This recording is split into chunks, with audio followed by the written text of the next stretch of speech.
শবে কদর পাওয়ার সহজ উপায় কি? শবে কদরের রাত যেহেতু একেবারেই চূড়ান্ত ভাবে ফিক্সড কোন রাত নয়, সেজন্য শবে কদর পাওয়ার উপায় হলো রমজানের শেষ দশকের প্রত্যেকটা রাতে ইবাদত করা। প্রত্যেকটা রাতে ইবাদত করার যদি সুযোগ না হয়, তাহলে কমপক্ষে বেজোড় রাতগুলোতে ইবাদত করা। নবী সাল্লাল্লাহু আলাইহি ওয়াসাল্লাম বলেছেন, তাহাররাউ লাইলাতুল কদরি ফিল বিদরি মিনাল আশরিল আওয়াখিরি মিন রমাদান। রমজানের শেষ দশকের বেজোড় রাতগুলোতে তোমরা কদর তালাশ করবে। তার মানে এর মধ্যে যে কোনোটা হতে পারে। আল্লাহ তাআলা বিষয়টা একটু উজ্জ্বল রেখেছেন কেন? হাফেজ ইবনে হাজার আসকালানী রাহমাতুল্লাহ আলাইহি বিশ্ববিখ্যাত হাদিস ব্যাখ্যাতা, হাদিস বেত্তা, তিনি সহিহ বুখারীর বিখ্যাত গ্রন্থ ব্যাখ্যা গ্রন্থ ফাতুল বারীতে লিখেছেন যে আল্লাহ রাব্বুল আলামিন লাইলাতুল কদর নির্দিষ্ট একটা রাতকে ফিক্সড করে না দিয়ে, এই যে শেষ দশক আবার বেজোড় রাতগুলোর মধ্যে সম্ভাবনা বেশি, এটা করেছেন যাতে করে আমরা বেশ কয়েকটা রাত ধরে ইবাদত করতে পারি।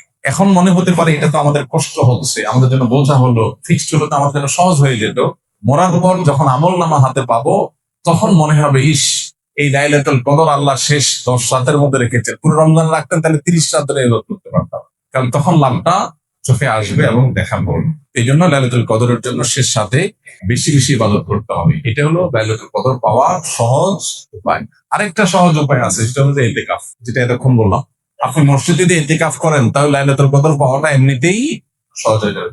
এমনকি ইতিকাফকারী ব্যক্তি যদিও শেষ দশকে নবী সাল্লাল্লাহু আলাইহি ওয়াসাল্লাম রাত জেগে থাকতেন, যদি কোনো কারণে তিনি ঘুমাতে হয়েছে, ঘুমিয়েছিলেন, তারপরে ইতিকাফকারী ব্যক্তি ঘুমাইলেও সেটা ইবাদতের মধ্যে। বাসার ঘুম আর মসজিদে ইতিকাফকারী ঘুমের মধ্যে পার্থক্য আছে। মসজিদে অবস্থানটাই ইটসেলফ একটা ইবাদত। অতএব আপনি যদি চান যে আমার লাইলাতুল কদর মিস না হোক, তাহলে তার জন্য সবচেয়ে মোক্ষম সুযোগ এবং সবচেয়ে সহজ উপায় হলো ইতিকাফ করা। ইতিকাফ অত্যন্ত প্রেমময় একটি ইবাদত, যেটা খুব ভেতর থেকে ফিল করা যায়। আল্লাহর সাথে একান্তে কথা বলা যায়, অনুভব হবে যে আমি আল্লাহর ঘরে আছি, আল্লাহর ঘরে হাজির হয়ে গেছি। সবাই বের হয়ে যাচ্ছে, আমি বের হচ্ছি না, কারণ আমি আল্লাহর ঘরের বন্দী, নিজেকে বন্দী করে ফেলেছি। অন্যরকম এক ফিল আসবে ইনশাআল্লাহ। রমজানে কাজা হওয়া রোজা মা বোনরা কখন রাখা সর্বোত্তম হবে? সবচেয়ে উত্তম হলো সওয়ালের মধ্যে রেখে ফেলা, যত আগে রাখা যায়। যদি সেটা না রাখা যায়, পরবর্তী রোজার আগে আগে রেখে ফেলা উচিত। আয়েশা রাদিয়াল্লাহু তাআলা আনহা তার ভাঙতি যে রোজাগুলো হতো, সেগুলো তিনি পরবর্তী রমজানের আগে শাবান মাসে রেখে ফেলতেন। তিনি এর মধ্যে রাখতে পারতেন না কেন? কারণ নবী সাল্লাল্লাহু আলাইহি ওয়াসাল্লাম তার সাথেই থাকতেন, এবং নবী সাল্লাল্লাহু আলাইহি ওয়াসাল্লাম সাথে থাকার কারণে, স্বামীর সাথে থাকার কারণে স্বামীর হাজত বা প্রয়োজনকে মাথায় রেখে রোজা রাখতে সুযোগ পেতেন কম। এদিকে শাবান মাসে নবী বেশি বেশি নফল রোজা রাখতেন, ওই সুযোগে তিনি তার রোজাগুলো রেখে ফেলতেন। এই জন্য শেষ সময় হলো পরবর্তী রমজান আগে। কোনো কারণে যদি সেটাও কেউ না পারে, তারপরে রাখলেও আদায় হয়ে যাবে। রোজা রেখে কোন আমলগুলো করলে সওয়াব সবচেয়ে বেশি? রোজা রেখে সবচেয়ে গুরুত্বের সাথে যে বিষয়টা খেয়াল করা দরকার, সেটা হলো সকল প্রকার গুনাহ থেকে বেঁচে থাকা। সকল প্রকার গুনাহ থেকে বেঁচে থাকা। আমি রোজা আছি, আমি গীবত করবো না, আমি রোজা আছি ঝগড়া করবো না, আমি রোজা আছি গালমন্দ করবো না, আমি রোজা আছি মিথ্যা কথা বলবো না, আমি রোজা আছি হারাম কোনো জিনিস ফেসবুকে, ইউটিউবে, মোবাইলের বাইরে, অফলাইনে, অনলাইনে কোনোভাবেই দেখবো না। এই জিনিসটা হলো রোজার মধ্যে সবচেয়ে গুরুত্বের সাথে আমাদের করা দরকার। আমরা বেশিরভাগ মানুষ নফল আমল করি, ফরজের খবর নেই। আমরা কোরআন তেলাওয়াত করি, আমরা ওয়াজ শুনি, আমরা জিকির আজকার করি, কিন্তু আমি মোবাইলে খারাপ জিনিস দেখি, ভিডিও দেখি, মিউজিক শুনি, ইচ্ছায় অনিচ্ছায় আমার জ্ঞাতসারে গুনাহ করি, তাহলে আমার রোজা পুরো ফজিলতটা নষ্ট হয়ে যায়। নবী সাল্লাল্লাহু আলাইহি ওয়াসাল্লাম বলেছেন, রুব্বা সাইমিন লাইসা লাহু মিন সিয়ামিহি ইল্লাল জু'। বহু রোজাদার আছে, রোজা থেকে উপোস থাকা ছাড়া তার কোনো উপকার হয় না। সেজন্য এই জিনিসটা খেয়াল করা দরকার। আর এর পাশাপাশি নফল আমলের ভিতরে সবচেয়ে বেশি করণীয় কোনটা, যদি সেটা বলেন তাহলে বলবো রমজান মাসে কোরআনে কারীমের প্রতি আমাদের বিশেষ গুরুত্ব থাকা উচিত। এর বাইরে দোয়াটা বেশি বেশি পরিমাণে করা দরকার আমাদের। রমজানে কোনো ব্যক্তি হঠাৎ এমন অসুস্থ হয়ে গেল যে সাহারি খেয়ে রোজা রাখতে পারবে না, সেক্ষেত্রে ওই ব্যক্তির রোজার কাফারা কি হবে? কারণ যদি আসলে রোজা রাখার কত সামর্থ্য না থাকে, তাহলে তার কাফারা হবে যে তিনি এই রোজার জন্য পরবর্তীতে রোজা রাখবেন। আল্লাহ বলেছেন, ফামান কানা মিনকুম মারিদান আও আলা সাফারিন ফাইদ্দাতুন মিন আইয়ামিন উখরা। যে ব্যক্তি অসুস্থ হবে অথবা সফরে থাকবে, সে অন্য সময় সে রোজা রেখে দিলে আদায় হয়ে যাবে, গুনাহ হবে না। কিন্তু অসুস্থতাটা এমন লেভেলের অসুস্থতা হইতে হবে যে এই অসুস্থ অবস্থায় তার রোজা রাখার কোনো সুযোগ নাই, রাখতে তার জীবনহানি বা অসহনীয় কষ্ট হবে। হালকা একটু জ্বর হলো, একটু সর্দি হলো, একটু পেট খারাপ হলো, আর এমনি রোজা ভেঙে ফেললাম, ঠুনকো অজুহাতে রোজা ভাঙা যাবে না। রোজা আসছে আমাকে ভদ্র বানানোর জন্য, রোজা আসছে আমাকে নেককার করার জন্য, রোজা আসছে আমাকে মুত্তাকি বানানোর জন্য, রোজা আসছে আমাকে নামাজি বানানোর জন্য, রোজা আসছে আমার মুখটাকে সংযত করার জন্য, কন্ট্রোল করার জন্য, আমার চোখটাকে কন্ট্রোল করার জন্য। আমি হারাম জিনিস দেখবো না, খারাপ জিনিস দেখবো না। রোজা আসছে আমাকে ট্রেনিং দেওয়ার জন্য। এই শিক্ষা যদি রমজানের রোজা থেকে আপনি নিতে পারেন, আর রমজান মাস শেষে আপনি যদি চোখে আঙ্গুল দিয়ে দেখাতে পারেন, নিজের বিবেকের কাছে উত্তর দিতে পারেন যে রোজার মাস রোজা রেখে, রমজান মাস আমি সিয়াম সাধনা করে, তাকুয়া চর্চা করে আমি অমুক বদভ্যাস ছাড়ছি, অমুক খারাপ কাজ ছাড়ছি, অমুক ভালো কাজটা ধরছি, আগে নামাজ নিয়মিত পড়তাম না, এখন 5 ওয়াক্ত নামাজ শুরু করছি। যদি রমজানের পরেও এগুলো আপনি ধরে রাখতে পারেন, তাহলে আপনি আল্লাহর শুকর আদায় করবেন যে আপনার রোজা আল্লাহর কাছে কবুল হয়েছে। রমজান হলো ইমানদারের আমল এবং ইবাদতের বসন্তকাল। বছরের 11 মাস আমাদের যে ইবাদত বন্দেগীতে ত্রুটি থাকে, বিচ্যুতি থাকে, যে পরিমাণ ঘাটতি থাকে, সে সকল ত্রুটি, বিচ্যুতি এবং ঘাটতিগুলো পূরণ করার এক সুবর্ণ সুযোগের নাম হলো রমজান মাস। একজন ব্যবসায়ী যেরকম তার ব্যবসার সারা বছরের ঘাটতি পোষায় নিতে পারেন সৃজনের ব্যবসা দিয়া, ইমানদার তার 11 মাসের ইবাদত বন্দেগী, আখিরাতের পথে যাত্রার যে পাথেয় সংগ্রহ করা, সেই সংগ্রহ করার বিষয়ে যে তার ঘাটতি থাকে, ত্রুটি থাকে, বিচ্যুতি থাকে, সেটা তার পোষানোর সুযোগ আসে রমজান মাসে। আমরা বেশিরভাগ মানুষ সারা জীবন রমজান মাসে রোজা রাখি। অনেকে আছেন বয়স এখন 40, 50, 60 বছর পর্যন্ত হয়ে গেছে, প্রতি বছরই মাশাআল্লাহ রোজা রাখেন। রোজা কেন রাখেন সেই উদ্দেশ্যই জানেন না। তাহলে কিভাবে আপনার রোজার উদ্দেশ্য আপনি সফল কাম হতে পারবেন? আপনি কেন রোজা রাখেন সেটাই যদি না জানেন, তো এই রোজা আপনার কি কাজে আসবে? আল্লাহ সুবহানাহু ওয়া তাআলা কোরআনে কারীমে বলেছেন, কুতিবা আলাইকুমুস সিয়াম, তোমাদের উপরে রমজানের রোজা ফরজ করা হয়েছে। কামা কুতিবা আলাল্লাযীনা মিন ক্বাবলিকুম, যেমন তোমাদের পূর্বে যত জাতি এসেছে পৃথিবীতে সবার উপরে রমজানের রোজা ফরজ করা হয়েছিল। তো একইভাবে তোমাদের উপর রোজা ফরজ করা হয়েছে। সবার উপর রোজা ছিল আর তোমাদের উপরেও রোজা ফরজ করা হয়েছে। তে রোজা কেন ফরজ করা হয়েছে? লাআল্লাকুম তাত্তাকুন, আশা করা যায় এই সম্ভাবনা তৈরি হবে যে রোজা রাখলে তোমরা তাকওয়া অর্জন করতে পারবা, মুত্তাকি হতে পারবা। তাকওয়া অর্জন করা আর মুত্তাকি হওয়ার মানে হলো আল্লাহর ভয় থেকে, আল্লাহর প্রতি শ্রদ্ধা থেকে, আল্লাহর সকল আদেশ নিষেধগুলো মেনে চলা, এর নাম হলো তাকওয়া। তাকওয়া হলো কি? আল্লাহর ভয়ে, যে আল্লাহর সামনে দাঁড়াতে হবে, আল্লাহর সমস্ত আদেশ নিষেধ আমাকে মেনে চলতে হবে, সেই চেতনা থেকে আল্লাহর সমস্ত আদেশ, সকল নিষেধগুলো থেকে বেঁচে থাকা, সকল আদেশগুলো মেনে চলা আর সকল নিষেধ থেকে বেঁচে থাকা, এর নাম কি? তাকওয়া। রমজানে আমরা রোজা রাখি মূলত এই তাকওয়া অর্জন করার জন্য। তাকওয়া শিখায় আমাদেরকে রোজা। এখন প্রশ্ন উঠতে পারে যে রমজানের রোজা কিভাবে আমাদেরকে তাকওয়া শিখায়? রোজার একটা নিকটবর্তী উদ্দেশ্য আছে, আরেকটা আছে দূরবর্তী উদ্দেশ্য। আমরা অনেক কাজ করি যে কাজগুলোর একটা প্রাথমিক উদ্দেশ্য থাকে, আরেকটা থাকে চূড়ান্ত উদ্দেশ্য। যেমন আপনি এখান থেকে রিকশায় উঠেছেন, রিকশায় উঠে আপনি মেইন রোডে যাবেন, বাড্ডা যাবেন, আফতাবনগর গেইটে যাবেন, রিকশা উঠেছেন। আপনি আসলে বের হয়েছেন, আপনার মতিঝিলে কোনো কাজ আছে। তো আপনি যে রিকশায় উঠছেন, আপনাকে কেউ যদি জিজ্ঞাসা করে কই যাচ্ছেন, তখন এটার দুইটা উত্তর হতে পারে।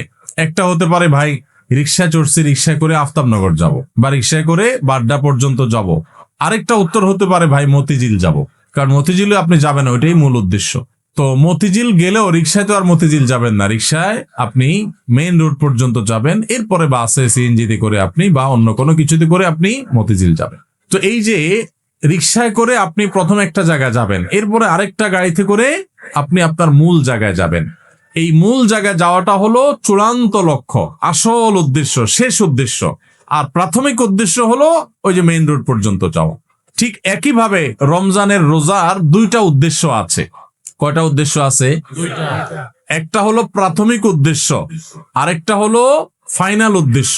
প্রাথমিক টার্গেট, প্রাথমিক লক্ষ্য হলো রমজানের রোজার, এর মাধ্যমে আমরা তাকওয়া অর্জন করব, মুত্তাকি হইতে পারবো। আর রোজার শেষ টার্গেট, চূড়ান্ত লক্ষ্য এবং যেখানে শেষ পর্যন্ত যেতে চাই, ওই যে শেষ গন্তব্য যেরকম মতিঝিল যাওয়া, এরকম রোজার শেষ গন্তব্য হলো আল্লাহকে সন্তুষ্ট করে জান্নাতে যাওয়া। এইটা হলো রোজার শেষ উদ্দেশ্য, ফাইনাল উদ্দেশ্য। এখন প্রাথমিক উদ্দেশ্যটা যদি আপনি অর্জন করতে না পারেন, তাহলে ফাইনাল উদ্দেশ্যে কখনো আপনি যেতে পারবেন? আপনার মতিঝিলে যেতে হলে আপনাকে মেইন রোড পর্যন্ত আগে মেইন রোড পর্যন্ত যদি আপনি যেতে না পারেন তাহলে মতিঝিলে যেতে পারবেন। ঠিক একইভাবে রমজানের রোজা থেকে আগে আপনাকে মুত্তাকি হইতে হবে, আগে তাকওয়া অর্জন করতে হবে। রোজা রাখছেন, মুত্তাকি হইতে পারেন নাই, রোজা রাখছেন, তাকওয়া অর্জন করতে পারেন নাই, তাহলে আপনার ওই মেইন রোড পর্যন্ত যাওয়া হয় নাই। অতএব মতিঝিল পর্যন্ত যাওয়া অর্থাৎ জান্নাত পর্যন্ত যাওয়া, আল্লাহর সন্তুষ্টি লাভ, সেটাও অর্জন হবে না। আমি কি বুঝাইতে পারছি ভাইরা আমার? তাহলে এই যে রমজান আসছে, রোজা আসছে, প্রতি বছরই তো আমরা আলহামদুলিল্লাহ বেশিরভাগ মানুষই তো রোজা রাখি। আমাদের নিজেদেরকে জিজ্ঞাসা করতে হবে, রোজার যে প্রাথমিক উদ্দেশ্য আছে সেটা আমি হাসিল করতে পারলাম কি পারলাম না। যদি আমি রোজার প্রাথমিক উদ্দেশ্য হাসিল করতে না পারি, তাহলে রোজার আসল উদ্দেশ্য যে আল্লাহকে খুশি করে জান্নাতে যাওয়া, সেটা কোনোদিনই অর্জন হবে না। এবার তাহলে আমাদের হিসাব মিলাইতে হবে যে রোজা রাখার পর আমি মুত্তাকি হইতে পারছি কিনা। আসেন একটু আমরা হিসাব মেলানোর চেষ্টা করি। ভাইরা আমার, রমজানের রোজা রেখে আপনি যদি অন্যায় কাজ ছাড়তে পারেন, গুনাহের কাজ ছাড়তে পারেন, পাপের কাজ ছাড়তে পারেন, আল্লাহর সমস্ত আদেশগুলো মেনে চলতে পারেন, আপনি রোজাদার। রমজানের সম্মান, রমজানের মর্যাদা রক্ষা যদি আপনি করার চেষ্টা করেন, তাহলে বুঝতে হবে আপনার ভিতরে ওই যে তাকওয়া, আল্লাহর ভয়ে, আল্লাহর নির্দেশ মানা, আল্লাহর নিষেধ থেকে বেঁচে থাকা, এই চেতনা আপনার মধ্যে একটু একটু করে জাগতেছে। এরপরে পুরো মাস রোজা থাকার পর রমজান শেষে যদি আপনার কাছে মনে হয় যে আপনি মাশাআল্লাহ কিছু গুনাহ ত্যাগ করতে পারছেন, আপনি আগে ধূমপান করতেন, আপনি রমজান মাসে যেহেতু রোজার দিনে সারাদিন আপনি ধূমপান করতে পারেন না, আবার রাতে 6-7 ঘন্টা ঘুমায় থাকেন, 1 ঘন্টা তারাবিতে চলে যায়, তাহলে গড়ে 19-20 ঘন্টা বা 17-18 ঘন্টা, 19 ঘন্টা 20 ঘন্টা আপনি এঙ্গেজ থাকেন, চাইলেও ধূমপান করার সুযোগ নেই, তাহলে আর বাকি থাকে 4 ঘন্টা 24 ঘন্টার মধ্যে। তাহলে রমজান মাসে আপনি যদি এই 4টা ঘন্টা কষ্ট করে জিম খিসি থাকতে পারেন, তাহলে 1 মাসেই আপনি চাইলে এই বদভ্যাস ত্যাগ করতে পারেন। ভাইরা আমার, অনেক খারাপ জিনিস আছে যেগুলো চাইলেই কিন্তু আমরা ত্যাগ করতে পারি এই রমজান মাসে। রমজান মাসে এই হারাম জিনিসগুলো, এই খারাপ জিনিসগুলো যদি আমরা ত্যাগ করার চেষ্টা করি, আমরা যদি পরিকল্পনা করি, রমজান শেষ হয়ে গেছে, আমি একটা খারাপ জিনিস ছেড়ে দিতে পারলাম। আপনি ধূমপানটা ছেড়ে দিতে পারছেন। আপনার আগে মুখ খারাপ হতো, রমজান মাসে না, রোজা থেকে আমি মুখ খারাপ করতে পারি না, রোজা আসছে আমাকে ভদ্র বানানোর জন্য, রোজা আসছে আমাকে নেককার করার জন্য, রোজা আসছে আমাকে মুত্তাকি বানানোর জন্য, রোজা আসছে আমাকে নামাজি বানানোর জন্য, রোজা আসছে আমার মুখটাকে সংযত করার জন্য, কন্ট্রোল করার জন্য, আমার চোখটাকে কন্ট্রোল করার জন্য। আমি হারাম জিনিস দেখবো না, খারাপ জিনিস দেখবো না। রোজা আসছে আমাকে ট্রেনিং দেওয়ার জন্য। এই শিক্ষা যদি রমজানের রোজা থেকে আপনি নিতে পারেন, আর রমজান মাস শেষে আপনি যদি চোখে আঙ্গুল দিয়ে দেখাতে পারেন, নিজের বিবেকের কাছে উত্তর দিতে পারেন যে রোজার মাস রোজা রেখে, রমজান মাস আমি সিয়াম সাধনা করে, তাকওয়া চর্চা করে আমি অমুক বদভ্যাস ছাড়ছি, অমুক খারাপ কাজ ছাড়ছি, অমুক ভালো কাজটা ধরছি, আগে নামাজ নিয়মিত পড়তাম না, এখন 5 ওয়াক্ত নামাজ শুরু করছি। যদি রমজানের পরেও এগুলো আপনি ধরে রাখতে পারেন, তাহলে আপনি আল্লাহর শুকর আদায় করবেন যে আপনার রোজা আল্লাহর কাছে কবুল হয়েছে। এবং কবুল হয়েছে দেখে আল্লাহ আপনাকে রোজার মাধ্যমে ভালো কাজ করার তৌফিক দিচ্ছেন, খারাপ কাজ থেকে বাঁচার তৌফিক দিচ্ছেন। ভাইরা আমার, এই জন্য যে আমাদের রোজাগুলো হবে, রোজার উদ্দেশ্য যেন আমি হাসিল করতে পারি, সেজন্য। ভাইরা আমার, আপনি রিক্সা উঠলেন, মেইন রোডে যাবেন, তারপরে আপনি মতিঝিল যাবেন, আপনি মেইন রোডে যাবেন এই জন্য রিক্সা উঠছেন, ঠিক আছে, কিন্তু রিক্সা কোনো কারণে পাঞ্চার হয়ে গেছে, এই পাঞ্চার হওয়া রিক্সা আপনি বসে আছেন, আপনি আর যান নাই, আপনি আরেক রিক্সা উঠেন নাই, আপনি ফেরত চলে আসছেন, তাহলে আপনি কখনো মতিঝিল যাইতে পারবেন না। রমজান মাসে রোজা রাখার পর একটা গুনাহ হয়ে গেছে, এটা হলো চাকা পাঞ্চার হওয়ার মতো, সামনে আগাইতে পারলেন না। তাকওয়া চর্চা করার কথা, গুনাহ এবং হারাম কাজ ছাড়ার কথা, বদভ্যাস ত্যাগ করার কথা, কিন্তু আপনার ত্যাগ করতে পারেন নাই, তাহলে আপনি ওই যে চাকা পাঞ্চার হয়ে যাওয়ার মতো থেমে থাকবেন না, আরো সামনে অগ্রসর হবেন, আরো শক্তিশালী ভাবে অগ্রসর হবেন। ভাইরা আমার, জীবনটা খুব সীমিত বাবারে, অনেক সংক্ষিপ্ত জীবন, দেখতে দেখতে জীবন পার হয়ে যায়। যারা বয়স 30-40 হয়ে গেছে বা আরো কম বেশি আছে, একটু চোখটা বন্ধ করে শৈশবকে একটু চিন্তা করেন, দেখবেন কদিন আগে আপনি ছোট বাচ্চা পোলাপানের মতো হাঁটাহাঁটি করছেন। এই যে পোলাপান ছুটাছুটি করতেছে, এদের মতো কয়দিন আগে আপনি ছিলেন। দেখতে দেখতে 40, 50, 60, 70, 80 বছর জীবন অনেকের পার হয়ে গেছে। বাকি যে কয় বছর আছে এটাও